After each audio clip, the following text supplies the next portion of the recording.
হরে কৃষ্ণ। আমরা যুদ্ধকাণ্ড বর্ণনা করেছিলাম। যুদ্ধকাণ্ড হাতের মতো বর্ণনা করেছি, এখন বাকিটা বর্ণনা করব। তো যুদ্ধকাণ্ডে আমরা বর্ণনা করলাম কিভাবে যুদ্ধ শুরু হচ্ছে। যুদ্ধ শুরু হয়েছে আর সকল বানর এবং রাক্ষসদের মধ্যে তুমুল লড়াই শুরু হয়েছে। আর এমন লড়াই হয়েছে যে রক্তের নদী প্রবাহিত হচ্ছে, আর সেখানে মৃত যোদ্ধারা একটা একটা মাছের মতো প্রবাহিত হচ্ছে, হাতিরা দ্বীপের মতো প্রবাহিত হচ্ছে, কাটা হাতগুলো সাপের মতো প্রবাহিত হচ্ছে। এইভাবে ভয়ানক যুদ্ধ হয়েছে। ওতে বর্ণনা করা হয়েছে অসংখ্য বানর ছিল আর অসংখ্য কয়েকশো কোটি রাক্ষস বানর বাস করতো, সবার সাথে যুদ্ধ হয়েছে। আর যুদ্ধে প্রচুর মৃত্যুবরণ করেছে। আর রাত্রি হয়ে যাওয়াতে রাক্ষসরা আরও শক্তিশালী হয়ে গেছে, আর ওরা অত্যন্ত বানরদেরকে বধ করেছে।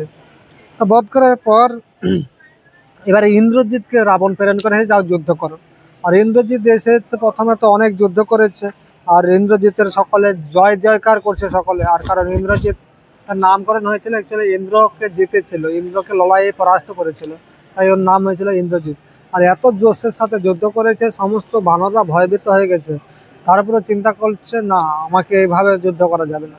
ও কী করেছে, নিজেকে মায়া ছাল বিস্তারিত করে অদৃশ্য করেছে। আর অদৃশ্য করে শতত বান বর্ষা করেছে, কোটি কোটি বান নিক্ষেপ করেছে, অসংখ্য বানর বানবিদ্ধ হয়েছে।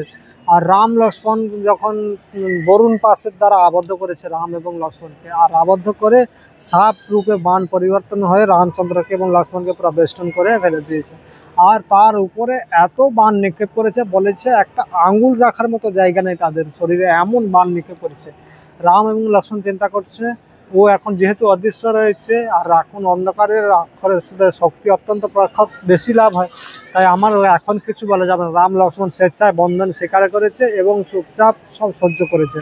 আর সহ্য করার পরে প্রায় বহু সময় পর্যন্ত মূর্ছিত থাকার পরে রাম এবং লক্ষ্মণ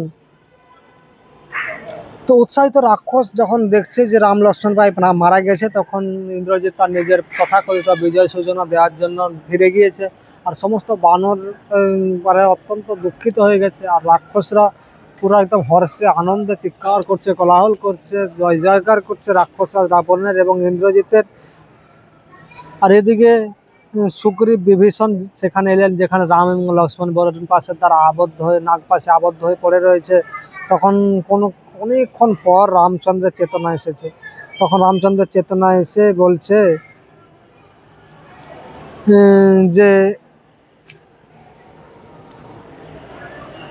আমরা থাকতে থাকতে যদি লক্ষ্মণের কিছু হয়ে যায়, তাহলে আমি আর বেঁচে থাকবো না, আমি আত্মহত্যা করবো না। কারণ লক্ষ্মণ থাকতে থাকতে যদি লক্ষ্মণের মৃত্যু হয়, তাহলে আমি গিয়ে মাদেরকে কি বলবো, তাহলে আমার অযোধ্যাও ফিরে যাওয়া অসম্ভব হয়ে যাবে।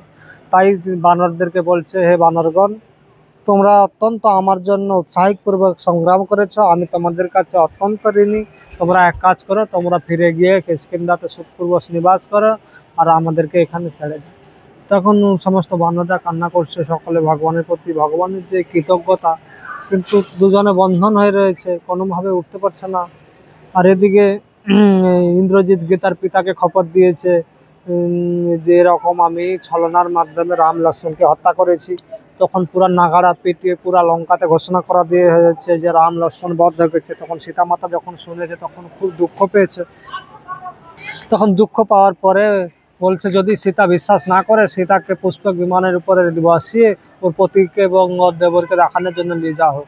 তখন অনেকজন রাক্ষসী তার উপরে বসে সীতামাতাকে সেই পুষ্পক রথের উপরে বসিয়ে যুদ্ধক্ষেত্রের উপর দিয়ে উড়ে লেগেছে। আর দূর থেকে সীতামাতা যখন দর্শন করছে, যে খুব সুন্দর, সীতামাতা যখন যুদ্ধক্ষেত্রের উপর দিয়ে বিমানের উপরে যাচ্ছে, তখন দূর থেকে অনেক রাক্ষস এবং বানরদেরকে মৃত অবস্থায় পড়ে থাকতে দেখছে, পুরো রক্তাক্ত পুরো একদম। তারপরে দেখছে যে রাম এবং লক্ষ্মণ বরুণ পাশে নাগ পাশের দ্বারা আবদ্ধ হয়ে পড়ে রয়েছে। আর পুরো সীতামাতা লাভ করছে, ক্রন্দন করছে, পুরো ছিন্ন বিক্ষিপ্ত হয়ে পড়েছে আর ক্রন্দন করছে যে আমাকে জ্যোতিষীরা বলেছিল, মহান মহান ব্রাহ্মণরা যারা হস্তরক্ষা বিশেষজ্ঞ, তারা বলেছিল তোমাকে কোনোদিন বৈধব্য জীবন যাপন করতে হবে না, তুমি সুখে জীবন যাপন করবে, তোমার পুত্র হবে, রাজোচিত বৈভোগ আনন্দ উপভোগ করবে। কিন্তু সেসব কিছু হওয়ার পূর্বেই আমার স্বামী আমাকে ছেড়ে সব বিক্ষিপ্ত হয়ে গেছে। আর তখন ত্রিজটা নামক একজন রাক্ষসী বলছে, হে সীতা, তুমি চিন্তা করবে না, অযথা তুমি দেখা, আমি যেহেতু এখান থেকে পরিষ্কারভাবে দেখতে পাচ্ছি রাম এবং লক্ষ্মণের মুখের জ্যোতি নষ্ট হয়নি, সেহেতু ওরা জীবিত রয়েছে। আর তাছাড়া এই যে পুষ্পক বিমান কোনো বিধবাকে বহন করে না, তাই তোমাকে যেহেতু পুষ্পক বিমান বহন করে নিয়ে যাচ্ছে, তার মানে রাম লক্ষ্মণ জীবিত আছে, তুমি চিন্তা করবে না, ফিরে চলো। আশা করি রাম লক্ষ্মণ সুস্থ হয়ে উঠে রাবণকে পরাজিত করে তোমাকে ফিরিয়ে নিয়ে যাবে।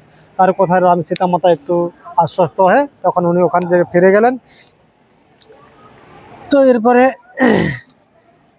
গহন শোকে নিমগ্ন বানররা মধ্যরাত্রে চেতনা এসেছে, রামচন্দ্রের চেতনা আসতে তার নিকট রঞ্জিত যখন লক্ষ্মণ পড়ে রয়েছে, তখন রামচন্দ্র খুব বিলাপ করছে। তখন রামচন্দ্র বলছেন যে আমার আর लखन संरक्षण के बिना बानर सेना सुभेद्य है और उसे वापस लौट जाना चाहिए। हे कुलीन बानर, मेरी सेवा के लिए तुम और तुम्हारी सेना के अप्रतिम मित्रता और शौर्य के लिए मैं असीमित रूप से कृतज्ञ हूँ। রামচন্দ্র যখন চেতনা আসে তখন বলছে, হে সুগ্রীব, তোমার যে আমাদের প্রতি ভালোবাসা, আমার প্রতি যে নিঃস্বার্থ প্রেম, এর জন্য আমি তোমাদের কাছে কৃতজ্ঞ। তোমরা এখন সুরক্ষিত রয়েছে, যেহেতু আমরা এইভাবে বিক্ষিপ্ত হয়ে পড়েছি, আমাদের পক্ষে আর যুদ্ধ করা অসম্ভব, তাই তোমরা এই কাজ করো, বানর সেনারা সুখে গিয়ে কিষ্কিন্ধাতে নিবাস করো। আর এই মধুর কথা শুনে সমস্ত বানররা অশ্রু বিসর্জন করছে, ক্রন্দন করছে। আর তখন ये बोलছে, सुग्रीव ने आलिंगन करते हुए कहा যে নিঃসন্দেহে রাম আর লক্ষ্মণ শীঘ্রই স্वस्थ होकर রাবণ को पराजित कर देंगे। তখন আপনার নিজের শ্বশুর সুগ্রীবকে বলছে, সুতীক্ষ্ণ নামে তার শ্বশুরকে বলছে যে আপনি এক কাজ করুন, রাম লক্ষ্মণকে কিষ্কিন্ধাতে নিয়ে যান আর ওদেরকে সর্বতভাবে সুরক্ষা এবং সুস্থতার জন্য যত্ন করুন, আর আমরা সমস্ত বানররা মিলে রাবণকে পরাজিত করে সীতামাকে ফিরিয়ে নিয়ে যাচ্ছি। কিন্তু রামচন্দ্র যেহেতু বন্ধনভাবে রয়েছে, সেহেতু চুপচাপ রয়েছে। তখন সুসেন তখন উপস্থিত হয়ে সুসেন বলছেন যে এক সময়, বহুত সময় আগে দেবতা এবং দৈত্যদের যুদ্ধে দৈত্য যখন গুপ্ত মায়াদের দ্বারা দেবতাদের পরাজিত করত, তখন বৃহস্পতি তার বিশেষ মন্ত্রের মাধ্যমে কিছু জড়িবুটি একত্রিত করে সেই সকল দেবতাদের জীবিত করতেন। আর সেইটা ক্ষীর সাগর থেকে ব্রহ্মা দ্বারা বানানো হয়েছিল। তার মধ্যে একটার নাম হচ্ছে সঞ্জীবনকরণী এবং বিশল্যকরণী।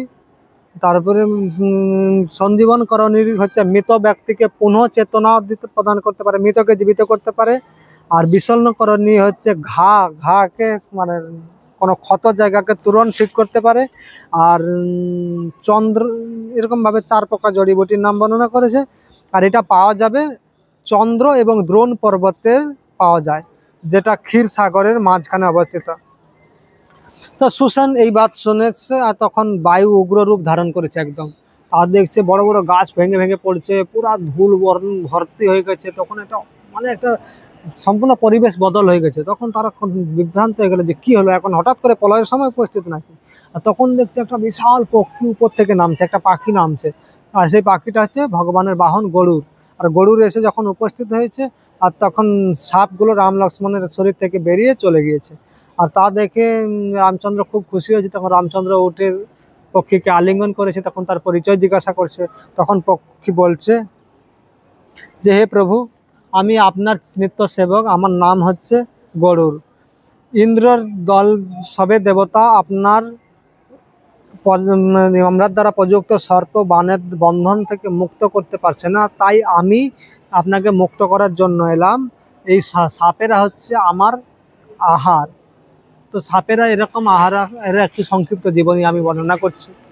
মহাভারতে বর্ণনা যে এক সময় কদ্রু এবং বিনতা দুজন বোন, মানে ওরা সবাই দক্ষের কন্যা ছিল, আর ওরা কশ্যপ মুনিকে দেওয়া হয়েছিল।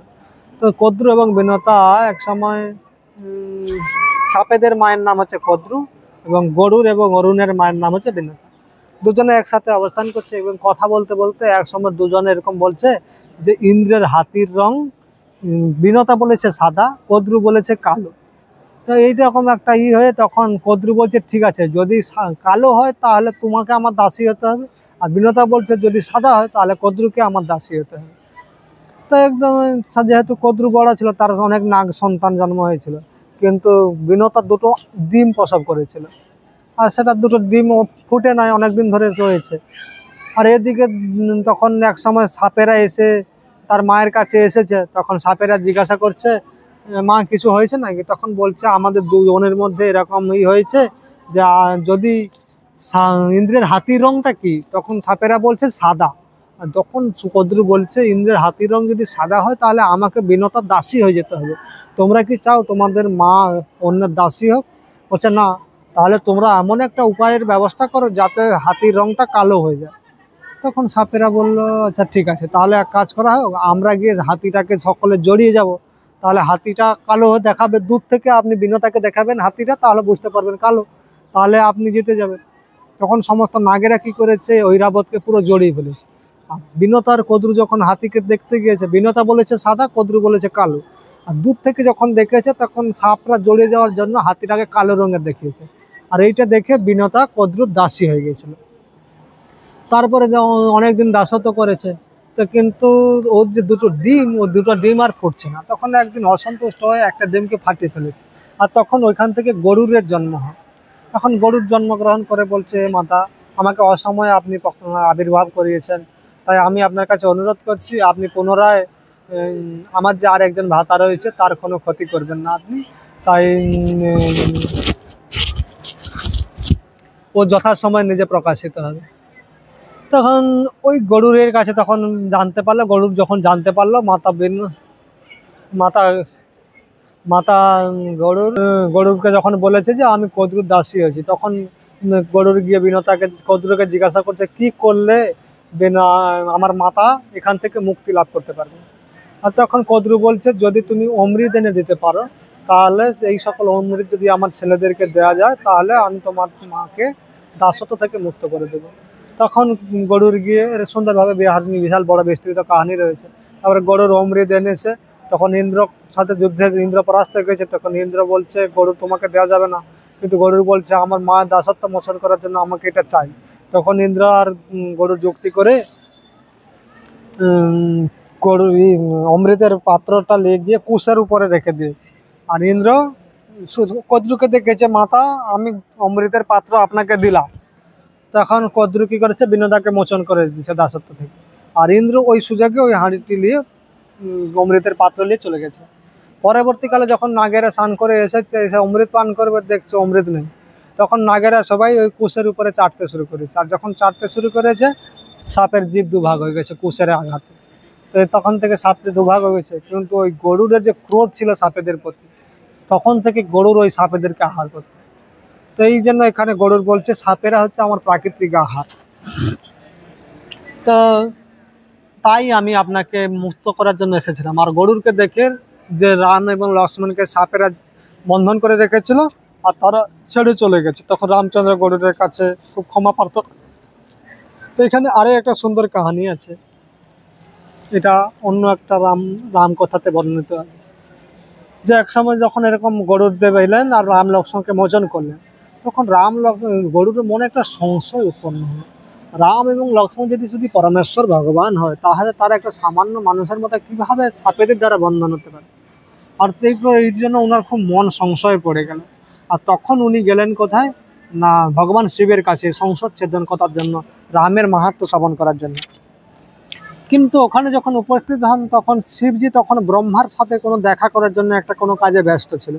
আর তখন গরুর গিয়ে যখন ভগবানকে শিবকে প্রণাম করে জিজ্ঞাসা করছে এরকম আমার একটা প্রশ্ন আছে, তখন উনি বুঝতে পেরেছেন গরুর ভগবানের মায়াতে বিভ্রান্ত হয়ে গেছে। আর তখন উনি বলছেন আমি তো অ্যাকচুয়ালি তেমন এখন রামতত্ত্ব জানি না, তাছাড়া আমি এখন ব্যস্ত রয়েছি, তুমি এক কাজ করো, তুমি এখান থেকে যা সুমেরু পর্বতের উপরে একটা বটবৃক্ষের নিচে ভূষণ্ডী নামক একটি কাক অবস্থান করছে, আর ও নিত্য প্রতিদিন ভাগবত কথা রাম কথা বর্ণনা করে, তুমি ওখানে গিয়ে ও ভূষণ্ডীর মুখ থেকে রাম কথা শ্রবণ করলে তোমার সমস্ত সংশয় ছেদন হয়ে যাবে। তখন সে তেমন পার্বতী মাতা প্রভুকে জিজ্ঞাসা করছে আচ্ছা আপনি রামের তত্ত্ববেত্তা, তার সাথে আপনি ওর সংশয় ছেদন করলেন না। তখন বলছে যে আমি এখন ব্যস্ত, 2 নম্বর ও একটা পাখি, আর পাখি আরেকজন পাখির মুখ থেকে শুনে আনন্দ লাভ করবে, আর ভূষণ্ডী হচ্ছে ভগবান অত্যন্ত প্রিয় ভক্ত, তাই তুমি এখান থেকে ওকে আমি পাঠিয়েছি। তখন গরুর গিয়ে ভূষণ্ডীর মুখ থেকে পুরা রাম কথা শ্রবণ করেছে। আর ভূষণ্ডী হচ্ছেন ভগবান বহু কল্প যাবৎ ওই কাক শরীরে অবস্থান করেছে, আর এবং ভগবানের প্রতিটি বাল্যলীলাতে উনি উপস্থিত থাকেন। এখানে বিশাল বড় সুন্দর জীবনী আছে, এখন এখানে বর্ণনা করা সম্ভব নয়, পরবর্তীতে আপনাদেরকে আমি ভূষণ্ডীর এবং কালীর জীবন কথা শোনাবো। তো এইভাবে যখন এই গরুদেব পাশ মুক্ত করে চলে গেছে, তারপরে রাম লক্ষ্মণ উঠেছে। তো তারপর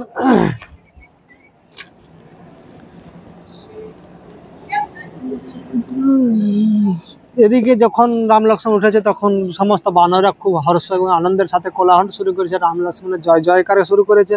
তখন রামের হৃদয়ে আবার ভয়ের সঞ্চার হয়েছে, নিশ্চয়ই কোনো একটা ভয়ানক, রাম লক্ষ্মণ আবার পুনর্জীবিত হয়ে গেছে। আর এইটা শুনে রাবণের আবার ভয়ের সঞ্চার শুরু করেছে। তখন আবার রাবণ কি করলো, আবার কিছু কিছু সেনা ধূম্রাক্ষ জুপাত্র এবং এরকম বিশাল বিশাল করে অনেক সৈন্যদেরকে, তার মন্ত্রীদেরকে পাঠিয়েছে। এভাবে অসংখ্য সৈনিকদের সাথে লড়াই হয়েছে। তারপরে বাধ্য হয়ে রাবণ যখন সমস্ত সৈনিককে এবং বানররা পরাস্ত করেছে, সবাই মৃত্যু হয়ে গেছে, তার সমস্ত পুত্রদের বিনাশ হয়ে গেছে, প্রায় অধিকাংশ পুত্র মৃত্যু হয়ে গেছে। তখন রাবণ আর সহ্য করতে না পেরে রাবণ নিজে তার নগর থেকে বেরিয়ে আসতে শুরু করেছে। তখন রাবণ কি করেছে, তার সমস্ত তাকে ভালো ভালো সৈনিকদেরকে নগরে সুরক্ষার জন্য নিযুক্ত করে দিয়ে রাবণ নগর থেকে বেরিয়েছে। তখন রাবণ এসে প্রথমে সুগ্রীবের সাথে বিশাল লড়াই করেছে। সুগ্রীবের তখন খুব দুর্বল হয়ে পড়েছে, তখন সুগ্রীবকে ছেড়ে হনুমানের সাথে লড়াই করেছে। হনুমানের সাথে লড়াই করার পরে নীলের সাথে লড়াই করেছে। এরপরে রাবণের সাথে লক্ষ্মণের সাথে লড়াই শুরু করেছে। লক্ষ্মণের সাথে এত হারে লড়াই করেছে, মানে অসংখ্য বাণ দিয়ে অসংখ্য বানরদেরকে বধ করেছে, লক্ষ্মণকে পুরো ঝাঁচড়া করে দিয়েছে, এত তীর মেরেছে। তারপরে शत्रु के सर्वनाश करार इच्छाते रावण ने भगवान द्वारा दी गई बरसी उठाई और उसे बेग से लक्ष्मण के फेंका। तक लक्ष्मण के मारार जन्य ब्रह्मात्मार काछ थेके प्राप्त एक बरसी तुले लक्ष्मण के पुरो मेरेছে और लक्ष्मणের পুরো একদম ছাতি ভেদ করে মাটিতে প্রবিষ্ট হয়ে গেছে আর লক্ষ্মণ পুরো মূর্ছিত হয়ে পড়ে গেছে। আর তখন এটা দেখে রামচন্দ্র পুরা কন্দন করছে লক্ষ্মণের প্রতি, কি অবস্থা হলো। লক্ষ্মণ তখন লক্ষ্মণকে কোনো রকম উঠিয়ে সান্ত্বনা দিয়ে তখন সুগ্রীবকে আর হনুমানকে লক্ষ্মণকে সুস্থ রাখার জন্য পরামর্শ দিয়ে রাবণের কাছে গিয়েছে। আর রাবণের কাছে গিয়ে পুরো বাণ মেরে রাবণকে টেক্কা দিয়েছে। তখন রাবণ যখন পরাস্ত হয়ে যাচ্ছে দেখছে, তখন রাবণ খুব দুর্বল হয়ে গেছে। তখন রাম বলছে, তুমি অলরেডি অন্যদের সাথে যুদ্ধ করে নিজে খুব দুর্বল হয়ে পড়েছে, তাই আমি তোমার সাথে এমন অবস্থাতে যুদ্ধ করবে না, কারণ তুমি অত্যন্ত পরিশ্রান্ত। আমি তোমাকে সময় দিচ্ছি, তুমি আবার গিয়ে লঙ্কা থেকে বিশ্রাম করে সুস্থ হয়ে আসবে, তারপরে আমি তোমাকে বধ করবো, এখন তোমাকে বধ করবো না। তখন রাবণ অলরেডি পরিশ্রান্ত হয়ে বাধ্য হয়ে ও ওখান থেকে চলে গেল লজ্জিত হয়ে। তারপরে রাবণ গিয়ে আবার তার পুত্র একে পাঠিয়েছে। যখন রাবণ সিংহাসনের উপরে বসে নিরাশ হয়ে বলছে যে बहुत समय पूर्वे भगवान ब्रह्मा ने मुझे वरदान दिया था, तब उन्होंने मुझे मनुष्य से सावधान रहने की चेतावनी दी थी। तत्पश्चात इक्ष्वाकु वंश के एक राजा अनारण्यस ने मुझे साँप दिया था कि उसका एक वंशज मेरा और मेरे सारे संबंधी का वध करेगा। বলছে যখন আমি ব্রহ্মার কাছ থেকে বর পেয়েছিলাম তখন ব্রহ্মাজি আমাকে মানুষের হাত থেকে সাবধান করতে বলেছিলেন। এবং তারপরে আরও এক সময় যখন আমি অনারণ্য নামক রামের একজন পূর্বপুরুষকে লড়াইয়ে পরাস্ত করেছিলাম, সে আমাকে অভিশাপ দিয়েছিল যে তার কোনো একজন বংশধর হাতে আমার মৃত্যু হবে। এবং তারপরে আর একজন বেদবতীর যখন আমি শিল ভঙ্গ করতে যাচ্ছিলাম তখন বেদবতী অভিশাপবাদ করেছিল। আমার মনে হচ্ছে ওই বেদবতী সীতারূপে এখানে আবির্ভূত হয়েছে। তারপর রাবণ বলছে একবার যখন আমি কৈলাস পর্বত উঠিয়েছিলাম তখন উমা ভয়ভীত হয়ে গেছিলেন এবং সে আমাকে অভিশাপ দিয়েছিল যে তোমারও হে দুষ্ট রাষ্ট্র একদিন किसी স্ত্রী के कारण ही तेरी मृत्यु होगा। তখন উমা আমাকে অভিশাপ দিয়েছিল যে হে দুর্ভাগা রাবণ, তোমারও এক সময় কোনো মহিলার কারণে তোমার মৃত্যু হবে। এবং फिर एक बार मैं नंदीश्वर का बानर जैसा मुख देखकर हंसा। যখন আমি এক সময় ভগবান শিবের বাহন নন্দীর মুখটা বানরের মতো দেখে হেসেছিলাম, তখন নন্দী আমাকে অভিশাপ করেছিল একদিন সমস্ত বানর সেনার দ্বারা তোমার লঙ্কা উজাড় হয়ে যাবে।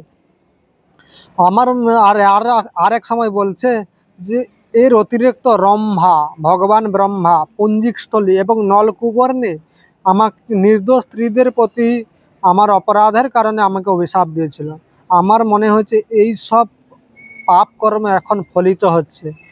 হে রাক্ষস, শীঘ্র গিয়ে কুম্ভকর্ণকে জাগাও। এ রাক্ষসগণ, তোমরা আমার এখন পুরা অসময় এসে উপস্থিত হয়েছে, আমার এখন একমাত্র ভরসা কুম্ভকর্ণ, তাই তোমরা সকলে মিলে গিয়ে কুম্ভকর্ণকে জাগাও। তখন সমস্ত রাক্ষস কুম্ভকর্ণের নিবাস স্থানে গিয়েছে আর কুম্ভকর্ণ মাত্র 9 দিন আগে ঘুমিয়েছে।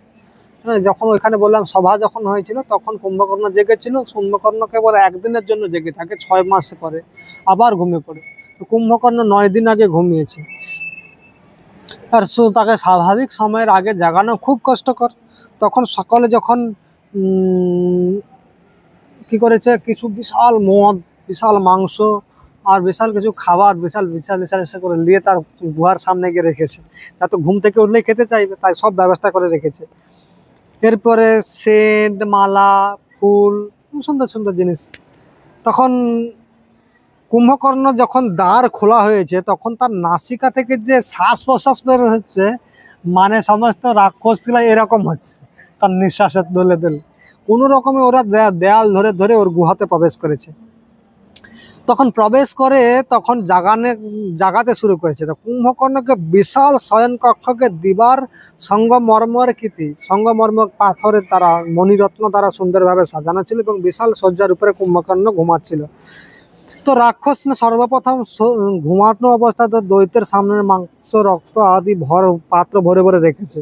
তারপরে মহাকায় শরীরের উপরে চন্দন লাগিয়েছে। তারপরে ভিন্ন ভিন্ন ইত্র মানে সেন্ট লাগিয়েছে। তারপরে কি করেছে, তার উপরে যে বড় বড় শরীর শক্ত শক্ত চুল ছিল, তখন সেই সকল চুল ধরে জোর জোর করে টানতে শুরু করেছে চুলগুলো। কিন্তু কুম্ভকর্ণ গভীর ঘুমের মধ্যে ঘুমাচ্ছিল। फिर राक्षस उच्च स्वर में गर्जने लगे और कुंभकर्ण के कान के पास जाकर शंख बजाने लगे। তখন জোরে জোরে চিৎকার করছে, কানের কাছে গিয়ে শঙ্খ বাজাচ্ছে আর বড় বড় ঢোল বাজাতে শুরু করেছে, তালিয়া বাজাতে শুরু করেছে, চিৎকার করতে শুরু করছে, ঘন্টা বাজাতে শুরু করছে। কিন্তু কুম্ভকর্ণর কোনো হুঁশ নেই, ঘুমাচ্ছে। তখন রাক্ষস কুম্ভকর্ণর পর বিশাল হাতড়া পুরো একদম হাম্বর মারতে শুরু করেছে, গদা মারতে শুরু করেছে। কুছ রাক্ষস মুঠি দিয়ে প্রহার করতে শুরু করেছে। কিন্তু শ্বাস যখন ছাড়ে তখন এরা এরকম এরকম হতে শুরু করেছে। আর আর নাক থেকে তার যে গন্ধ বেরোচ্ছে, যে বলছে নরকে দুর্গন্ধ এসছে। ভেতরে যত মানুষ এবং পশু পাখি পচে পচে নাক থেকে দুর্গন্ধ এত বেরোচ্ছে, মানে ওদের অবস্থা পুরো করুণ হয়ে যাচ্ছে। আর তার নিঃশ্বাসের শ্বাস প্রশ্বাস এভাবে চলছে, ঠিক আছে। তো এইভাবে তো রাক্ষস না যখন দেখছে তাতেও কুম্ভকর্ণ উঠছে না, তখন বড় হাতি উঠিয়েছে তার শরীরের উপরে, মানে সিঁড়ির মাধ্যমে হাতি উঠিয়েছে, ঘোড়া উঠিয়েছে। হ্যাঁ, তো কুম্ভকর্ণ শরীরের উপরে চলানা করেছে তাদেরকে, তাও কিছু হয় না। তারপরে নিরাশ और क्रोधित होकर রাক্ষস কুম্ভকর্ণকে কেস খিঁচনে লাগে, চুল টানতে শুরু করেছে, কান কাটতে শুরু করেছে, তারপরে কানে জল ঢালতে শুরু করেছে। তথাপি কুম্ভকর্ণ উঠছে না। তখন রাক্ষস নে কিল লাগানে, মানে থাপ্পড় লাগাতে, ঘুষি লাগাতে, গদা মারতে, তারপরে আর 1000 হাতিকে তার শরীরের উপরে উঠানো করিয়ে মানে চলা করেছে। তখন ধীরে গিয়ে কুম্ভকর্ণ মানে মনে হচ্ছে তাকে কেউ স্পর্শ করেছে। 1000 হাতি যখন উপরে গিয়ে নৃত্য করেছে তখন মনে হচ্ছে কেউ তাকে টাচ করেছে, ঠিক আছে। এরকম বড় রাক্ষস ছিল। তখন ভয়ঙ্কর রাক্ষস তত্রামে আপনার ভুজাও ফেলায় আর জম্মাই লেনে লাগা। তখন ঘুমন্ত অবস্থাতে হাতগুলো বিছাচ্ছে এবং হাই তুলতে শুরু করেছে আর কিছু খাওয়ার জন্য খুঁজতে শুরু করেছে। যদ্যপি কুछ রাক্ষস अब भी उस पर বিশাল পাথর ফেক रहे थे, কিন্তু কুম্ভকর্ণকে কোনো হুঁশ নেই। তখন অন্যান্য রাক্ষসরা অলরেডি ওর উপরে পাথর ফেকতে আছে, কিন্তু তার ঘুম ভাঙার পরেও তার কোনো ওই যে পাথরগুলো মারছে কোনো হুঁশ নেই। তার মানে কত বড় শক্ত চামড়া ছিল, বুঝতে পেরেছেন। এইভাবে কুম্ভকর্ণ উঠার পরে ওই সমস্ত মদ মাংস যা ছিল সব খেয়ে খালি করে দিয়েছে। তখন তারপরে বলছে যে নিশ্চয় তোমাদের উপরে কোনো বিশাল ভয়ানক বিপত্তি উপস্থিত হয়েছে, না হলে কেউ আমাকে জাগানোর দুঃসাহস করবে না, আর যেটা সমাধান কেবল আমার দ্বারাই হবে। তখন যুপক্ষ নামক মন্ত্রী বলছে, রাম আর লক্ষ্মণের নেতৃত্ব বালি বানর সেনা পুরি লঙ্কাকেও ঘেরে লিয়া। রাম এবং লক্ষ্মণের নেতৃত্বে সমস্ত বানর সেনা লঙ্কাকে ঘিরে ফেলেছে আর অনেক বীর রাক্ষসরা অলরেডি মৃত্যু হয়ে গেছে। এবং তাই রাবণ যুদ্ধ করতে গিয়েছিল, সেও পরাজিত হয়ে গেছে। তাই রাম ওকে ছেড়ে দিয়েছে দয়া পরবশ হয়ে। তখন কুম্ভকর্ণ বলছে, আমি এক্ষুনি গিয়ে রাম এবং লক্ষ্মণের রক্তপান করব। রাবণকে ভয়কে কারণকে সমাপ্ত করে তারপরে আমি রাবণের সাথে মিলিত হবে। কিন্তু মহোদয় এসে কুম্ভকর্ণকে বলছে, আমার মনে হচ্ছে যে আপনি রাবণের সাথে গিয়ে আগে তার পরামর্শ নেন, তাকে বড় ভাই যেহেতু, রাজা যেহেতু, তাকে সম্মান করা আপনার কর্তব্য। তার সাথে পরামর্শ করার পরে আপনি যা ইচ্ছা তাই করবেন। তখন সমস্ত মন্ত্রীরা গিয়ে রাবণকে বলেছে যে কুম্ভকর্ণকে অনেক প্রয়াসের পরে জাগানো হয়েছে, তো কুম্ভকর্ণ আগে লড়াই করতে যাবে না আগে এখানে আসবে। তখন রাবণ বলছে না, তোমরা সকলে মিলে কুম্ভকর্ণকে আমার কাছে আনো, আমি কুম্ভকর্ণকে যথাযথভাবে সৎকার করব, ওকে ঠিকভাবে খাওয়িয়ে ওকে পুরো একদম সন্তুষ্ট করার পরে আমি ওকে পাঠাবো। তখন রাবণ কুম্ভকর্ণের জন্য আরো বিশাল খাবার নিয়ে যাওয়া হয়েছে। বলছে 200 পাত্র মদিরা, মাংস, রক্ত আর মদিরা সব কুছ না না 200 পাত্র মদিরা, প্রচুর মাংস, সব কুছ খাওয়ার পরে পশ্চাৎ কুম্ভকর্ণের শরীরে একটু স্ফূর্তি এসেছে, আর তখন নিজের অগ্রজের সাথে মিলার জন্য গুফা থেকে বেরিয়েছে। এবং আর গুফা থেকে যখন বেরিয়েছে তার বিশাল শরীর দর্শন করে সমস্ত বানররা ভয়ে কেউ অজ্ঞান হয়ে গেছে, কেউ সমুদ্রে পড়ে গেছে, সব পালিয়ে গেছে। তখন সকলে বলছে যে, তখন বিভীষণকে জিজ্ঞাসা করছে ভগবান রাম এ কে, এর পরিচয়। তখন বলছে হে প্রভু, এ হচ্ছে বিশ্ববা মুনির দ্বিতীয় পুত্র, নাম হচ্ছে কুম্ভকর্ণ, আর এই হচ্ছে সমস্ত রাক্ষসদের মধ্যে সব থেকে বিশাল দেহ। তখন কুম্ভকর্ণ আরও তার শরীরকে বিশাল বিস্তৃত করেছে। তখন বিভীষণ যখন বলেছে ভগবানকে, তখন ইন্দ্র জীবনী বলে বলেছে যখন যখন এই জন্ম হয়, আর তখন এ অসংখ্য প্রাণীদের ভক্ষণ করতে শুরু করেছে। তখন দেবরাজ ইন্দ্র ব্রহ্মাকে গিয়ে বলছে এরকম অবস্থা। তখন ব্রহ্মা এসে বলছে হে কুম্ভকর্ণ, এখন তুমি সৃষ্টি হয়েছে জগৎকে বিনাশ করার জন্য, কিন্তু এখন মাত্র সৃষ্টির সময়, তুমি যদি এখনই সমস্ত প্রজাদের খালি করে দাও তাহলে পৃথিবীটা বিস্তারিত হবে কি করে। তাই তুমি এক কাজ করো, এখন তুমি এদেরকে খেও না, তুমি ঘুমাতেই থাকো। তখন রাবণ এসে ব্রহ্মাকে বলছে যে হে প্রভু, আর আপনি একটা বৃক্ষ যখনই বাড়তে শুরু করে তখনই আপনি তাকে কেটে ফেলেছেন, এখন কুম্ভকর্ণ মাত্র জন্ম হয়েছে, এখন সে বড় হবে, আর তাকে এই সময় আপনি ঘুমানোর অভিশাপ দিয়ে দিলেন, একটা কিছু উপায় করুন। তখন ব্রহ্মাজি বলছে যে 6 মাস সতত ঘুমাতে থাকবে, তারপরে একদিনের জন্য জেগে উঠবে, আর ও ওর মন মতো করে সমস্ত পৃথিবী ঘুরে যা ইচ্ছা তাই আহার করবে। কতক্ষণ আহার করবে? যতক্ষণ না ও শুয়ে পড়ে ততক্ষণ, আর শুয়ে পড়লে ও আবার 6 মাস ঘুমাতে থাকবে। এইভাবে আশীর্বাদ দিয়ে গিয়েছিল। যখন কুম্ভকর্ণ ভগवान समस्त কিছু বলে শুনিয়েছে, तो भगवान विभीषण ने बताया रावण ने संकट के स्थिति में होने के कारण कुंभकर्ण के उसके स्वाभाविक समय से पूर्व ही जगा दिया है। उस दानव को देखते ही हमारे वानर सैनिक असमंजस में पड़ गए। मेरे सुझाव है कि हम वानरों को जो समझा दे कि कुंभकर्ण मात्र एक विशाल यांत्रिक साधन के समान है।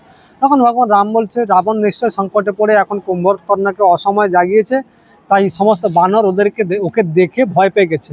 তাই হে কুম্ভকর্ণ, বিভীষণ তুমি কি সকলকে জানিয়ে দাও এই একটা সাধারণ যান্ত্রিক জিনিস, ওর কোনো শক্তি নেই, মানে একটা কি বলা যায় সোলার তৈরি, এরকম ভাবে বলে দাও, তাতে বানরগুলো একটু ভয় থেকে শান্ত হবে।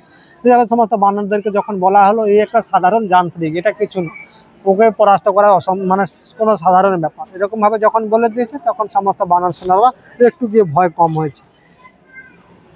আর তখন কুম্ভকর্ণ যখন রাবণের এসে গিয়ে প্রবিষ্ট হয়েছে, তখন কুম্ভকর্ণকে দেখে রাবণের একটু আনন্দ হয়েছে বা তার একটু আশার সঞ্চার হয়েছে।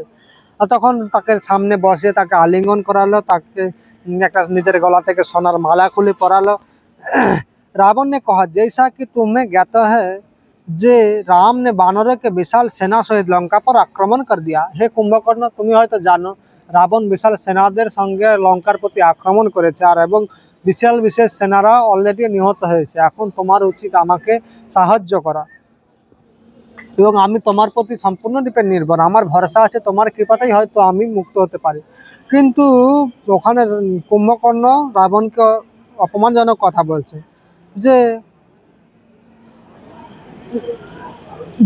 বিভীষণ বলছে বুদ্ধিমান মন্ত্রীদের ভবিষ্যৎবাণী এবং বিভীষণের ভবিষ্যৎবাণী আজকে সত্য হয়েছে।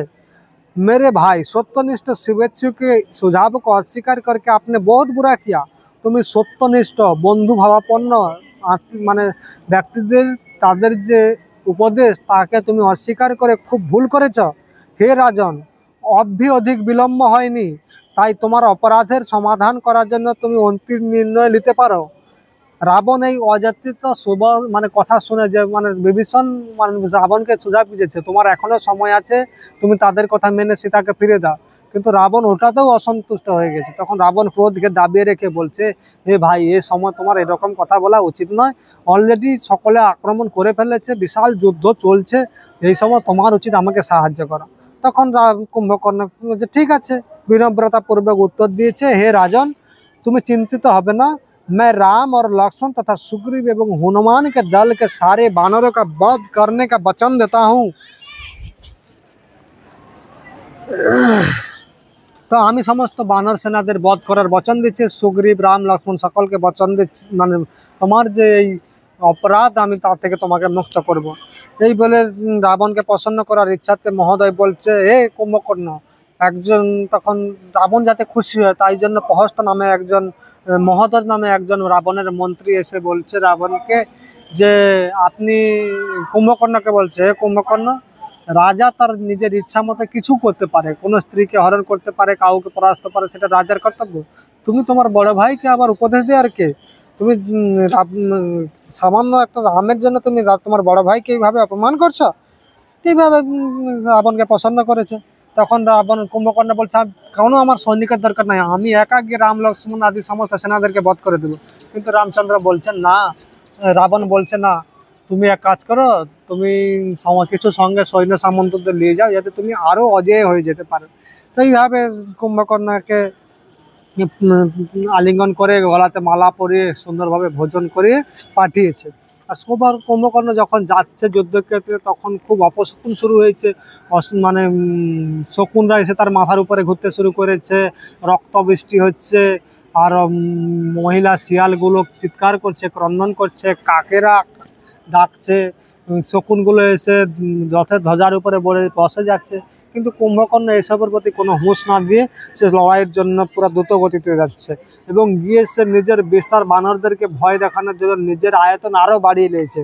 600 ধনুক উঁচা, 100 ধনুক চওড়া, এরকম উঁচু মানে বিশাল শরীর তৈরি করে বানরদের মধ্যে প্রবেশ করে অসংখ্য বানরকে এভাবে ধরে মুখের মধ্যে ঢুকাতে শুরু করেছে। আর সমস্ত বানরকে এরকম হাত ঘুরিয়ে ঘুরে অসংখ্য বানরকে হত্যা করতে শুরু করেছে, কয়েকশো হাজার বানরকে এরকম হত্যা করেছে। তো বানরদের ফেঁকে যে অস্ত্র শস্ত্র রাক্ষসের শরীরে লাগছে, একটা সাধারণ ধুলার মতো লাগছে, উড়ে চলে যাচ্ছে, কোনো তার শরীরে চলছে না। তো এইভাবে অসংখ্য বানর ওকে দাবানোর জন্য তার শরীরের উপরে উঠে পড়ছে। তখন কোনোভাবে রাক্ষস মানে কুম্ভকর্ণ বধ হচ্ছে না। এইভাবে ও বানরদেরকে হত্যা করতে করতে সুগ্রীব, হনুমান বড় বড় পাথর বিকছে, তার শরীরে লেগে সব গুঁড়ো হয়ে অন্যান্য বানর রাক্ষস সবাই মরে যাচ্ছে, তার শরীরে কিচ্ছু হচ্ছে না। এইভাবে চলতে চলতে তখন বলছে, যখন গিয়েছে তখন বলছে, রামচন্দ্র বলছে যে একে পরাস্ত করতে হবে। তাই আমার মনে হয় সমস্ত বানররা ওর শরীরের উপরে উঠে গেলে তাহলে ও একটু ভাববে, তাহলে আমরা ওকে বধ করতে পারবো। আর তখন কুম্ভকর্ণ কি করে, তখন 8700 বানর আপনি গদা আর চারো ঘুমাকে বধ করে দেওয়া। যখন অসংখ্য বানর গিয়ে কুম্ভকর্ণর শরীরের উপরে উঠে বসে পড়ে গেছে, তখন কুম্ভকর্ণ ওদেরকে ধরে ধরে খাতে। আর ওদিকে যখন মনোবৃত্তি, তখন কুম্ভকর্ণ কি করেছে, বড় বড়শি ধারণ করে আছে বানর রামের দিকে নিক্ষেপ করার জন্য। তখন রামচন্দ্র কি করেছে, একটা তীর নিক্ষেপ করে ডান হাত কেটে দিয়েছে। যখন বাম হাতে একটা পাথর তুলে যখন রামচন্দ্রকে মারতে যাবে, তখন রামচন্দ্র তীর মেরে বাম হাতটাও কেটে দিয়েছে। কিন্তু সে আরো দ্রুত গতিতে হাঁকড়ে এগিয়ে যাচ্ছে রামকে বধ করার জন্য। তখন আবার অস্ত্র নিক্ষেপ করে দুটো পা কেটে দিয়েছে, তাতেও লড় খড়িয়ে মুখ দিয়ে খাওয়ার জন্য ভগবানের দিকে ধাবিত হচ্ছে। তখন ভগবান কি করেছে, ওকে তীর মেরে ওর মুন্ডচ্ছেদ করে দিয়েছে। তখন বডিটা গড়ে গিয়ে পুরো সমুদ্রে পড়েছে, বিশাল বিশাল মাছদেরকে কুচল দিয়ে সমুদ্রের লহরীকে পাহাড়ের মতো এরকম ভাবে লহরি বাড়িয়ে ওর বডিটা গিয়ে সমুদ্রে পড়েছে। আর মাথাটাকে গড়ে গড়ে গড়ে গড়ে গিয়ে রাবণের মুখ্য দরজার সামনে গিয়ে মাথাটা গিয়ে পড়েছে। আর যখন কুম্ভকর্ণের মৃত্যু সংবাদ রাবণ পেয়েছে, তখন সকলে পাগলের মতো হয়ে গেছে, মানে রাবণ পুরো পাগলের হয়ে গেছে। আর অন্যান্য যে সকল মানে রাক্ষসরা, মহিলারা সকলে তার সাপত্যদের বিলাপে বলছে, এ সব দুষ্ট কৈকেয়ীর জন্য, দুষ্ট শূর্পণখার জন্য এরকম হয়েছে, আমাদের দুষ্ট রাজা মহামূর্খ অন্যের স্ত্রীকে হরণ করেছে। এইভাবে যখন অপমানজনক কথা বলছে, তখন রাবণ খুব হয়ে গেছে, আর খুব দুঃখে পুরো ক্রন্দন করছে। বিভীষণ মারা গিয়েছে, তার থেকে মানে এর থেকে শক্তিশালী বীর রাবণ আর বিভীষণ দুজন সব থেকে শক্তিশালী ছিল। কিন্তু রাবণ আর কুম্ভকর্ণকে বধ করার পরে রাবণ পুরো একদম মানে ক্রন্দন করছে। আর তখন কুম্ভকর্ণ এদিকে যখন তখন ইন্দ্রজিৎ তার পিতাকে সান্ত্বনা দেওয়ার জন্য কি করা হচ্ছে, এসেছে। তখন এসে তার আগে তারপরে অনেক অসংখ্য রাক্ষসদেরকে, ত্রিশির, তারপরে মহতজাতি অনেক রাক্ষসদেরকে পাঠিয়ে সকলকে যখন বধ করে দিয়েছে, তখন আবার দ্বিতীয়বার গিয়েছে তোমার ইন্দ্রজিৎ।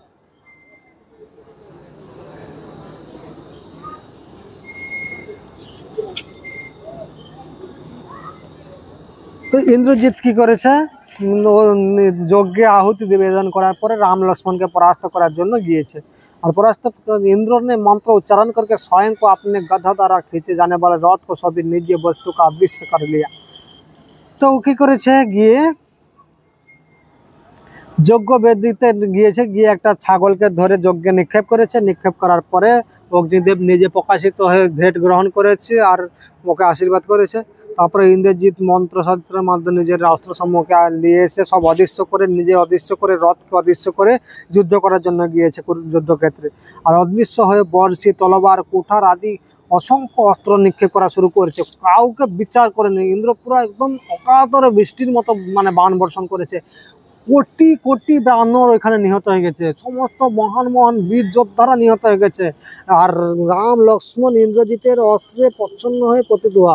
আর রাম লক্ষ্মণ ইন্দ্রজিতের বাণের দ্বারা গভীরভাবে ঘায়েল হয়ে ওখানে মূর্ছিত অবস্থাতে পড়ে রয়েছে। আর তখন কি করেছে, ইন্দ্রজিৎ একটা সীতার মায়া, সীতার রূপ মূর্তি তৈরি করে এনেছে। আর এনে রাখো হনুমানের সামনে দেখাচ্ছে, দেখো হনুমান, তোমরা যে সীতাকে উদ্ধার করার জন্য এসেছো, সেই সীতাকে আমি তোমাদের সামনে বধ করছি। এই বলে ইন্দ্রজিৎ কি করেছে, মায়া সীতার গর্দান কেটে দিয়েছে। আর গর্দান কেটে দিয়েছে, তখন বানররা পুরো একদম চিৎকার করছে। আর এইভাবে সীতা মাতা মৃত্যু হয়ে গেছে। তখন সকলে ভয় পেয়ে গেছে।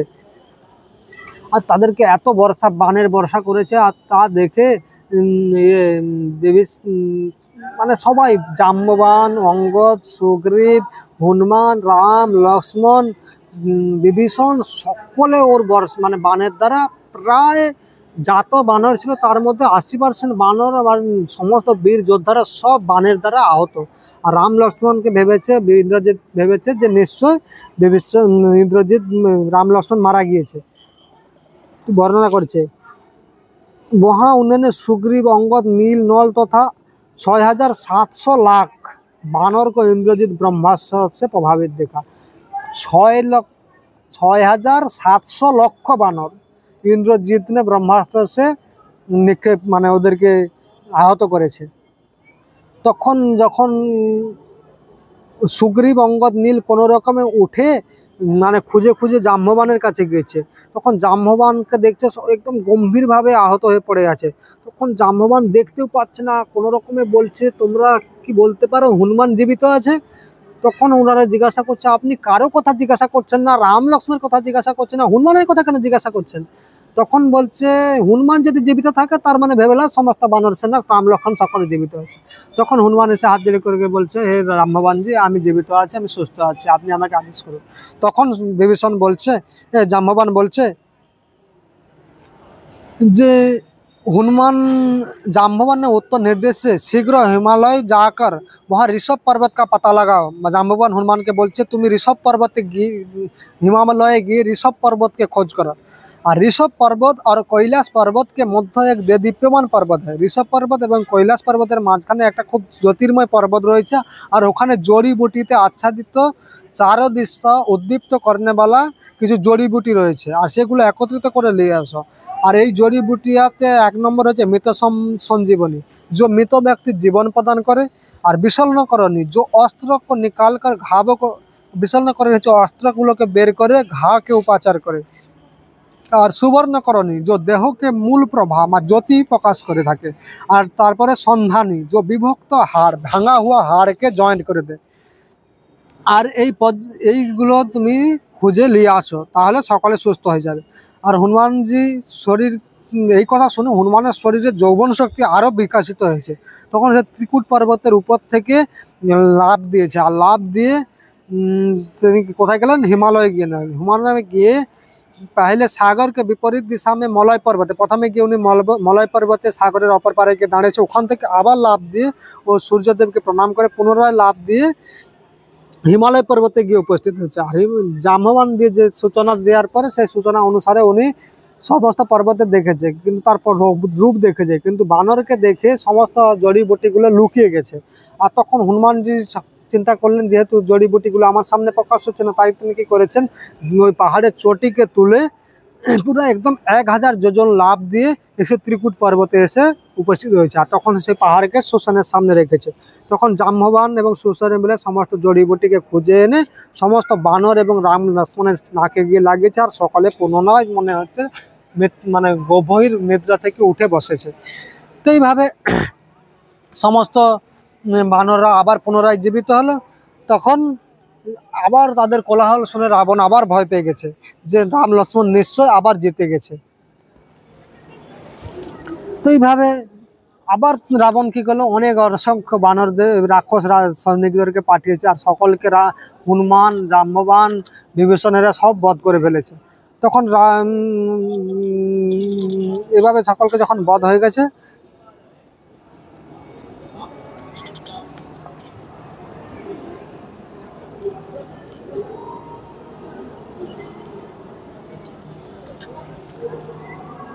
तो जो सुनते ही राम आदेश दे लक्ष्मण तुम हनुमान विभीषण तथा शेष बानर के सेना को लेकर जाओ।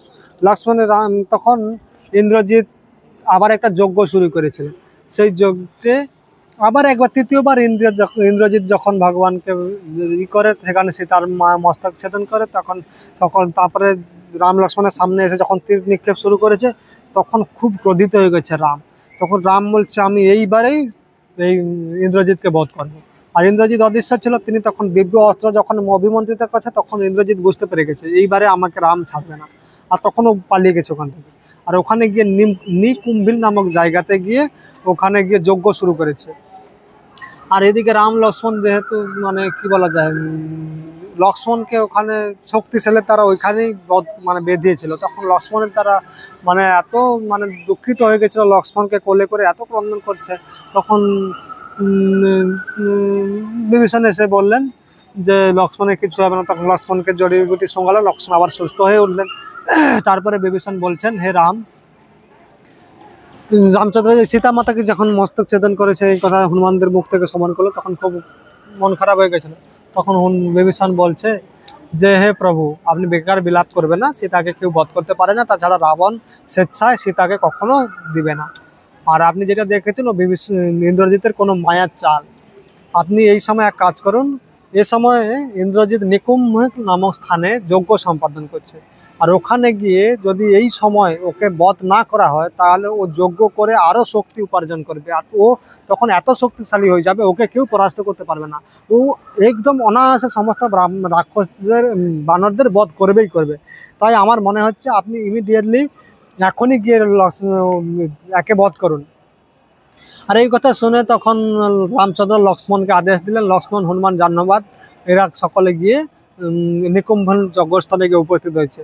তখন আর বিভীষণের মার্গদর্শনে কোথায় যজ্ঞ হচ্ছে গিয়ে সকলকে লক্ষ্মণকে দেখালেন। তখন লক্ষ্মণ এবং ইন্দ্রজিতের মধ্যে প্রচুর যুদ্ধ শুরু হয়েছে। আর ইন্দ্রজিৎ যখন দেখছে বিভীষণ দাঁড়িয়েছে তখন বিভীষণকে গালিগালাজ করছে।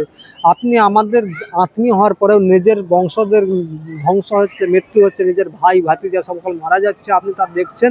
আপনি যেটা ভুলে গেছেন আপনিও রাক্ষস বংশে আবির্ভূত হয়েছেন।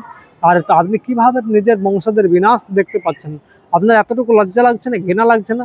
তখন আপনি নিজের মর্যাদা থেকে বিচ্যুত হচ্ছেন, আপনি রাক্ষস কুলীন পরিবারে আবির্ভূত হয়েছেন। তখন বলছে বিভীষণ বলছে হে কুলাঙ্গার, তুমি বংশের রাবণের বংশে একটা অযোগ্য কুলাঙ্গার শরীর। তুমি যদি এত ধার্মিক সিদ্ধান্ত পালন করে থাকো তাহলে তুমি তোমার থেকে জ্যেষ্ঠ তোমার নিজের কাকাকে কিভাবে এভাবে গালিগালাজ করতে পারো? তুমি মূর্খ। রাবণ যেহেতু অন্যের পত্নীকে হরণ করেছে সে পাপের দ্বারা এতভাবে প্রভাবিত হয়ে যাবে, তাকে না পরিত্যাগ করলে আমিও দোষী হয়ে যাব।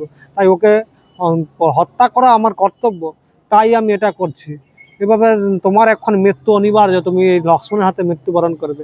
এইভাবে প্রচুর লড়াই শুরু হয়েছে। আর লড়াইয়ে অসংখ্য বানর এবং রাক্ষস যোদ্ধারা নিহত হচ্ছে। তখন হনুমানকে হনুমানের কণ্ঠে লক্ষ্মণ বসেছিল, তখন লক্ষ্মণ যে হনুমানের কান থেকে নেমে গেছে, তখন হনুমান গিয়ে লড়াই শুরু করেছে। তখন সকলে মিলে যখন যুদ্ধ শুরু করেছে, তখন কিছু বানর উঠে গিয়ে ইন্দ্রজিতের রথকে ধ্বংস করে দিয়েছে। যখন ইন্দ্রজিৎ আবার নতুন রথ আনার জন্য লঙ্কাতে গেছে, লঙ্কা থেকে নতুন রথ এনেছে, এনে আবার দ্বিতীয়বার যুদ্ধ শুরু করেছে। অসংখ্য যুদ্ধ অতি হারে হতে হতে হতে হতে লাস্টে ইন্দ্রজিৎকে লক্ষ্মণ বধ করেছে। তো ইন্দ্রজিতের যখন বধ হলো, আর ইন্দ্রজিৎকে বধ করে লক্ষ্মণ খুব পরিশ্রান্ত হয়ে যখন ফিরে এসে, তখন সমস্ত ঘটনা রামচন্দ্রকে বলেছে। তখন রামচন্দ্র লক্ষ্মণকে আলিঙ্গন করেছে। এইভাবে ইন্দ্রজিতের বধ হতে শুনে রাবণ পুরো শোকে মর্মাহত হয়ে গেছে, পুরো একদম বিভ্রান্ত হয়ে গেছে। তখন ও এত বিভ্রান্ত হয়েছে, মানে যে তার প্রিয় পুত্র উত্তরাধিকারী, আর মানে রাবণের সব থেকে প্রিয় পুত্র ছিল বা সব থেকে শক্তিশালী ছিল ইন্দ্রজিৎ, আর তাকে বধ দেখে রাবণ মানে আর সহ্য করতে পারছে না।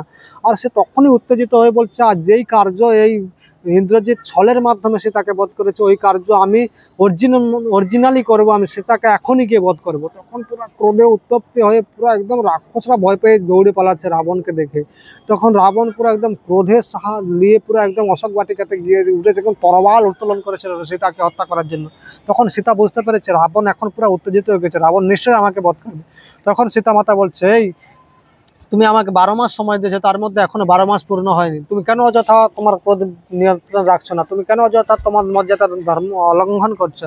তখন একজন রাবণের মন্ত্রী এসে বলছে যে রাবণ, আপনি কেন আপনার এরকম ভুল কাজ করছেন? তাছাড়া আপনি সমস্ত বেদ অধ্যয়ন করেছেন, কোনো স্ত্রীকে হত্যা করার শাস্ত্রে লেখা নেই।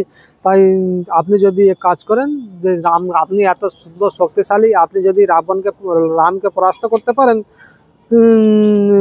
তাহলে তো সেটা আপনার হয়ে যাবে। আপনি কেন অযথাকে হত্যা করতে চাইছেন? আপনার যে ইচ্ছা সীতাকে উপভোগ করা, সেটা কেন আপনি অযথা নষ্ট করছেন?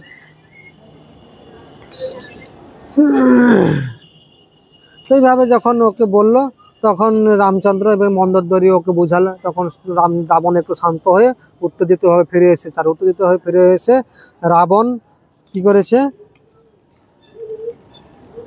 যে 1000 রথ, 3000 হাতি, 600 লাখ অশ্বারোহিতটা অসংখ্য পাইদল সৈনিক একত্রিত হয়ে, আর রাবণ 8টা ঘোড়াতে টানা রথের উপরে আরোহণ করে যে রামের সাথে যুদ্ধ করার জন্য বেরিয়ে গেলেন। আর তার বেরিয়ে যাওয়ার সময় অসংখ্য মানে অপশকুন দেখা যাচ্ছে, মাথা শিয়ার চিৎকার করছে, কাকেরা মাথার উপরে মন্দাচ্ছে, শকুন এসে তার উপরে ঘুরে বেড়াচ্ছে, আকাশ থেকে রক্ত বৃষ্টি হচ্ছে। কিন্তু রাবণ ওর দিকে কোনো ধ্যান না দিয়ে সমস্ত সৈনিকদের নিয়ে আগে বাড়তে শুরু করেছে।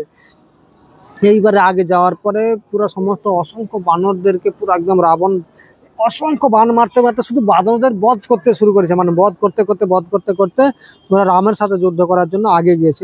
মাঝে হনুমানের সাথে, সুগ্রীবের সাথে, নলনীলের সাথে, এদের সাথে বিশাল যুদ্ধ হয়েছে। যুদ্ধ হওয়ার পরে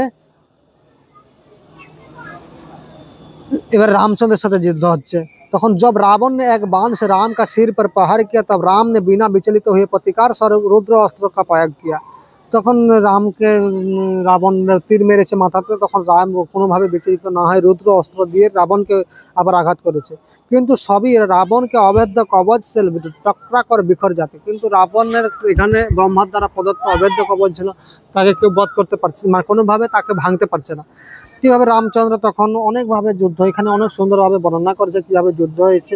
বলছে এইভাবে যুদ্ধ করে করে যখন কোনোভাবে যুদ্ধে পরাস্ত হচ্ছে না, তখন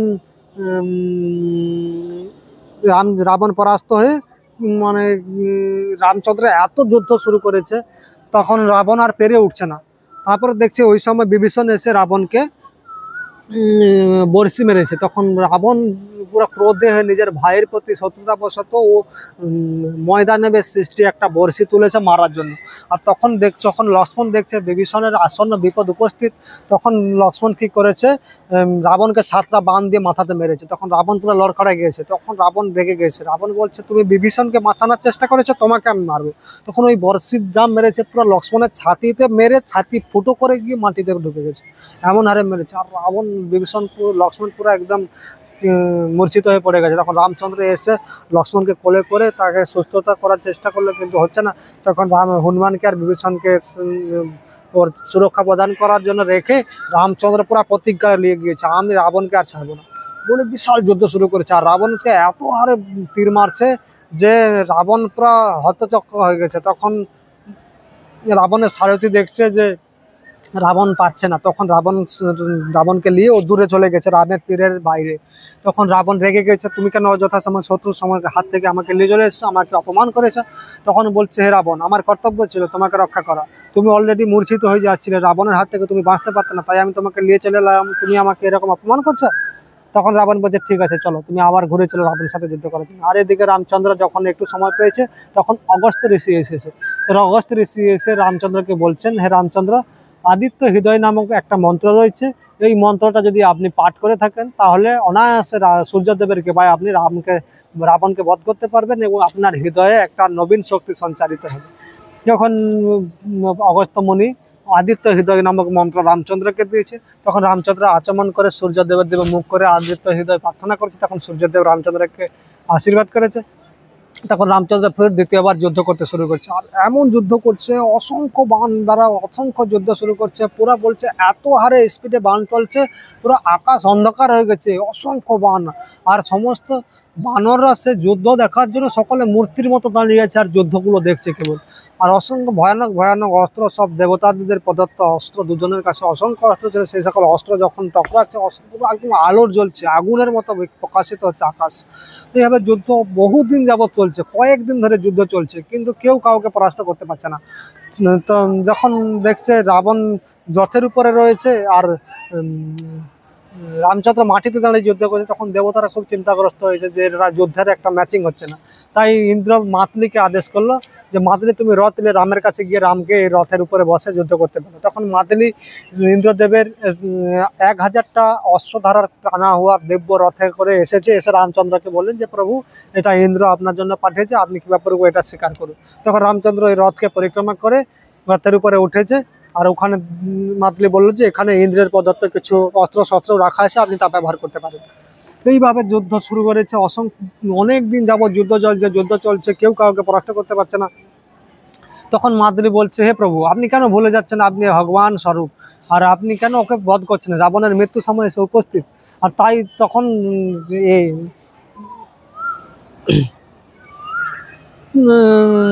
মাদ্রি যখন বললেন, তখন রামচন্দ্র তখন বলছে, না, একে আর রাখা যাবে না। তখন উনি কি করলেন, অগস্ত্য ঋষি একটা অস্ত্র দিয়েছিল, সেই অস্ত্র দ্বারা তিনি কি করলেন, ওই অস্ত্রটা অ্যাকচুয়ালি ব্রহ্মা দ্বারা নির্মাণ করা হয়েছিল, ওই ব্রহ্মা ইন্দ্রদেবের জন্য নির্মাণ করেছিল, ইন্দ্রদেব ওটা অগস্ত্য মুনিকে দিয়েছিল, সেই অগস্ত্য ঋষি ওই অস্ত্রটা রামচন্দ্রকে দিয়েছিল। ওটা খুব শক্তিশালী অস্ত্র ছিল, আর ওই অস্ত্র ব্রহ্মাস্ত্র দ্বারা শক্তিশালী করে রামচন্দ্র ওই অস্ত্র নিক্ষেপ করলেন, আর ওই অস্ত্র গিয়ে রাবণের ছাতিতে লাগলো, আর ছাতিতে লেগে রাবণের মৃত্যু হলো। তো এইভাবে যখন রাবণ মারা গেল, তখন বিভীষণ খুব দুঃখ পেলেন। রাবণকে বধ হওয়াতে সমস্ত দেবতারা পুষ্পবৃষ্টি করেছে রামচন্দ্রের উপরে। আর তখন সমস্ত রাবণের স্ত্রীরা বিলাপ করতে করতে, চিৎকার করতে করতে, ক্রন্দন করতে করতে সে রাবণের শরীরকে আলিঙ্গন করে সকলে খুব ক্রন্দন করছে, মন্দোদরী চিৎকার করছে, বলছে, হে স্বামী, যদি আপনি অধার্মিক, আপনার নিজের পাপের দ্বারা আপনি এভাবে নিহত হয়েছেন, কিন্তু আমি অসহায় হয়ে গেছি, আমরা তো আপনার পতির উপরে নির্ভরশীল না, কিন্তু আজকে আপনার মৃত্যু হতে আমরা অসহায়, এটা আপনার নিজের পূর্বকৃত পাপের ফলস্বরূপ। এইভাবে সকলে বিলাপ করছে, বারবার মূর্ছিত হচ্ছে। তখন রামচন্দ্র বিভীষণকে বললেন, বিভীষণ, তুমি যাও রাবণের দেহ সৎকার করো। তখন বলছে, না, আমি ওই পাপীর শরীরে স্পর্শ করবো না এবং ওর সৎকার আমি করবো না। তখন বলছে, না, ভাইয়ের প্রতি তোমার যে শত্রুতা তা তো এখন শেষ হয়ে গেছে, তো তুমি এক কাজ করো, এখন যাও, তুমি রাবণের সৎকার করো। তখন রামচন্দ্রের আদেশে বিভীষণ লঙ্কা থেকে রথ নিয়ে এলেন এবং তাতে রাবণের শরীরকে স্থাপন করে সুন্দরভাবে সজ্জিত করে সমুদ্র উপকূলে গিয়ে তার দাহ সম্পন্ন হলো। তখন সকলে আবার দাহ সমাপ্ত করার পরে সকলে যে যার পত্নীদেরকে সান্ত্বনা দিয়ে ফেরত নিয়ে গেলেন।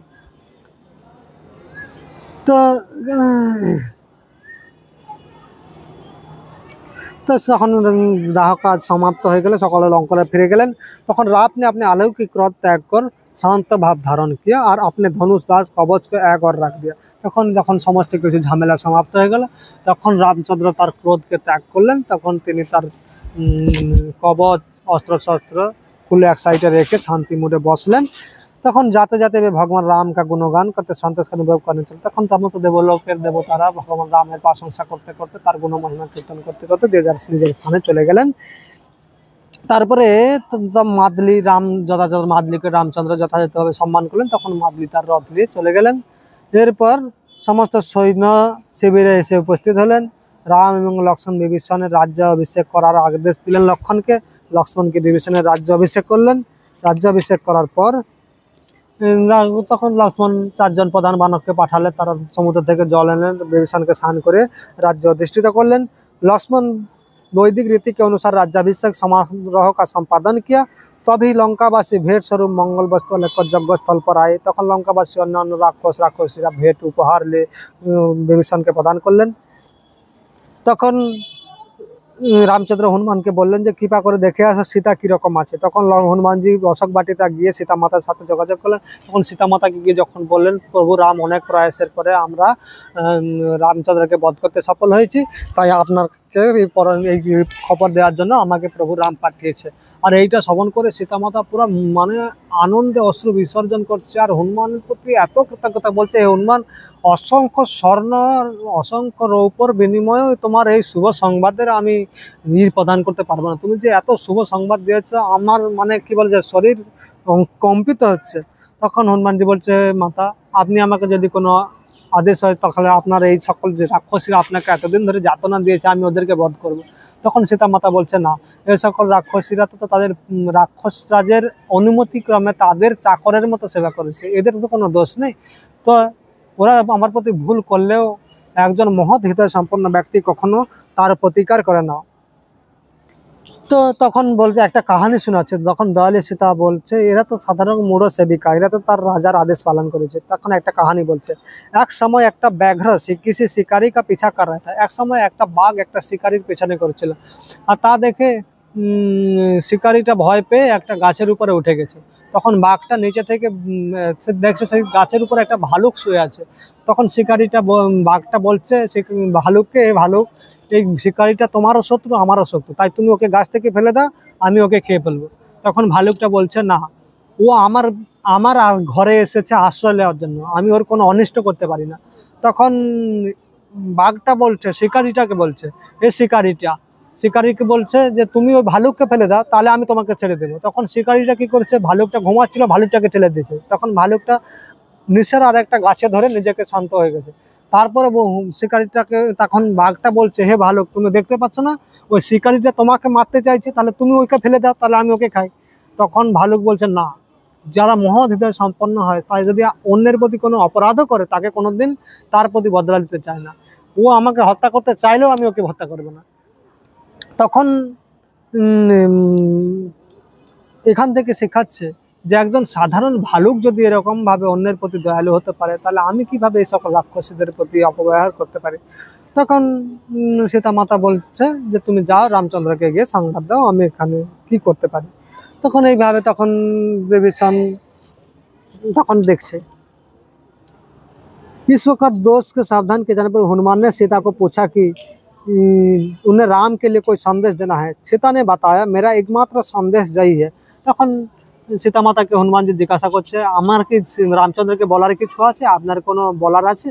তখন বলছে, হ্যাঁ, তুমি গিয়ে বলো, আমি আমার কেবল প্রিয়তম পতিকে দর্শন করার ইচ্ছা, আমি রামচন্দ্রকে দর্শন করতে চাই। তখন হনুমানজি শীঘ্র গিয়ে রামচন্দ্রকে খবর দিলেন যে মাতা সীতা আপনাকে দর্শনের জন্য অত্যন্ত উৎসুক। তখন রামচন্দ্র বিভীষণকে আজ্ঞা দিলেন, তুমি অশোক বাটিতে গিয়ে যে ওখানে গিয়ে সীতাকে সূচনা দাও আমার কাছে আসার জন্য। সীতাকে বলো স্নান করে সুন্দরভাবে সজ্জিত হয় আমার কাছে আসার জন্য। তখন বিভীষণ গেলেন, অনেক সুন্দর সুন্দর আভূষণ নিয়ে সীতা মাতাকে উপহার দিলেন এবং সীতা মাতাকে বললেন, প্রভু রাম বলেছে আপনি নিজেকে সুন্দরভাবে সজ্জিত করে তার কাছে আসার জন্য পালকির উপরে উঠুন। তখন সীতা মাতা স্নান করে নিজেকে সুন্দরভাবে সজ্জিত করে পালকিতে উঠলেন। তখন সমস্ত রাক্ষসরা সীতা মাতাকে নিয়ে এলেন। আর যখন আসি অসংখ্য বানররা সীতা দেবীকে দর্শন করার জন্য বারবার তাকাচ্ছে, কিন্তু বিভীষণ আদি অন্যান্য বরিষ্ঠ ব্রাহ্মণরা তাদেরকে তাড়া করছে। কিন্তু সকলের যেহেতু তারা এত সংগ্রাম করেছে, এত লড়াই করেছে মাতা সীতাকে একবার দর্শন করার জন্য, কিন্তু তারা সীতা মাতাকে দর্শন করতে পারছে। তখন রামচন্দ্র পুরো ক্রোধ মুদ্রাতে বসে আছে, মানে তখন দেখা যাচ্ছে রামের এত ক্রোধই বসে আছে। তখন সকলে ভয়ভীত হয়ে গেছে, তখন কেউ রামচন্দ্রের কাছে কিছু বলতে পারছে না। তখন রাম গম্ভীর স্বরে বলছে, হে বিভীষণ, ওই সকল বান্ধবদেরকে তাড়াবে না, তোমরা সীতাকে আদেশ করো যে আমার আদেশে সীতাকে রথ পালকি থেকে নিচে নামে পায়ে হেঁটে আমার কাছে আসতে বলো। আর এই কথা শুনে সীতা মাতা খুব লজ্জিত হয়েছে, একজন রানীর অন্যের সামনে দিয়ে হেঁটে যাবে এটা ঠিক না। যাই হোক, সীতামাতা রামের আদেশ করলেন, তুমি মাথা নিচু করে হেঁটে হেঁটে বানরদের মাঝখান দিয়ে, রাক্ষসদের মাঝখান দিয়ে রামচন্দ্রের কাছে এসেছে। তখন রামচন্দ্রের কাছে যখন এসেছে, তখন রামচন্দ্র বলছে, পুরো গম্ভীর স্বরে এইভাবে রয়েছে। তো রামচন্দ্র বলছে, राम का हृदय जनसमूह द्वारा निंदा किए जाने के भय से संतप्त था। রাম যেহেতু একজন পুরুষোত্তম, মর্যাদাকে স্থাপন করার জন্য জগতে আবির্ভূত হয়েছেন, তার এটা ভয় ছিলেন যে সীতামাতাকে রাবণ এতদিন রেখেছিল, তাই সাধারণ মানুষ তার নিন্দা করতে পারে। তাই তিনি সীতাকে দেখে ক্রুদ্ধ স্বরে বলছে, আমি রাবণকে আপনার তাকে বধ করে আমি আমার যশকে স্থাপন করেছি, लेकिन তোমাকে গ্রহণ করব না। मैंने राक्षस राज को वध कर प्रयास से तुम्हारे ही नहीं अपितु अपने कीर्ति तथा इक्ष्वाकु वंश के যশ की रक्षा हेतु किया। আমি তোমাকে রক্ষা করার জন্য রাবণকে বধ করিনি, আমার কীর্তি স্থাপনের জন্য এবং ইক্ষ্বাকু বংশের মর্যাদা স্থাপন করার জন্য আমি রাবণকে বধ করেছি। তাই এখন তুমি মুক্ত, তুমি তোমার যে কোনো যাকে ইচ্ছা তুমি তাকে প্রতিরূপে গ্রহণ করতে পারো, লক্ষ্মণকে, ভরতকে, বা তুমি যা ইচ্ছে তাই করতে পারো। কোনো স্ত্রী যদি অন্যের কাছে এত 1 বছর যাবৎ থাকার পরেও রাবণ তোমার প্রতি লালায়িত ছিল, সে তোমাকে বলপূর্বক আলিঙ্গন করেনি বা তোমার শিলভঙ্গ করতে পারেননি, তার কি মর্যাদা রয়েছে? তাই আমি তোমাকে গ্রহণ করব না। এইভাবে এইরকম অপরাধজনক খুব কটু কথা শ্রবণ করে সীতামাতা এতদিন রামচন্দ্রের বিনয় প্রেমপূর্বক কথা শ্রবণ করেছে, কিন্তু রামচন্দ্র এরকম খারাপ কথা শোনার পরে সীতামাতা খুব দুঃখ পেলেন। তখন সীতামাতা বলছেন, মাথা নত করে বলছে, अब अपने आंसू पोंछते हुए सीता ने लड़खड़ाते हुए स्वर में उत्तर दिया, आपने मुझे ऐसा कहने का साहस कैसे किया? আপনি আমাকে এরকম বলার সাহস করছেন কি করে? আমি মন, বচন এবং শরীর দিয়ে এক ক্ষণকে নিয়ে সতীত্ব ত্যাগ করিনি। আমার চরিত্র পবিত্র, আপনি আমাকে একজন সাধারণ স্ত্রীর মতো ব্যবহার করছেন। আমি যদিও রাজার পুত্রী রূপে আবির্ভূত হয়েছে, কিন্তু আমার জন্ম অলৌকিকভাবে হয়েছে, আমি সাক্ষাৎ পৃথিবী থেকে আবির্ভূত হয়েছি।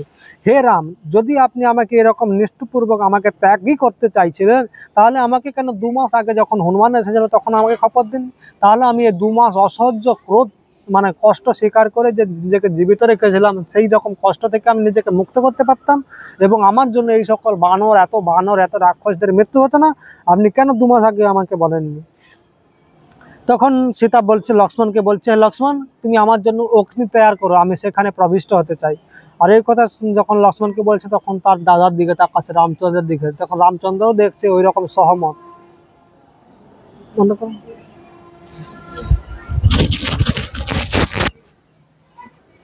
তো এইভাবে সীতা মাতা অগ্নি প্রজ্বলিত করেছে। এটা এখনো যুদ্ধকাণ্ড সমাপ্ত করতে পারেনি, 2টা কাণ্ড হয়ে গেছে, সন্ধ্যা হয়ে গেছে, মোবাইলের ব্যাটারি শেষ হয়ে গেছে। তাই বাকি যখন আমরা উত্তরকাণ্ড আগামীকাল আলোচনা করব, তখন উত্তরকাণ্ডের সাথে যুদ্ধকাণ্ডের যেটা বাকি থেকে গেল এটা আমরা একসাথে আলোচনা করব। তো সকলকে অশেষ ধন্যবাদ। পরবর্তী শ্রবণের জন্য আপনাদেরকে স্বাগতম। হরে কৃষ্ণ।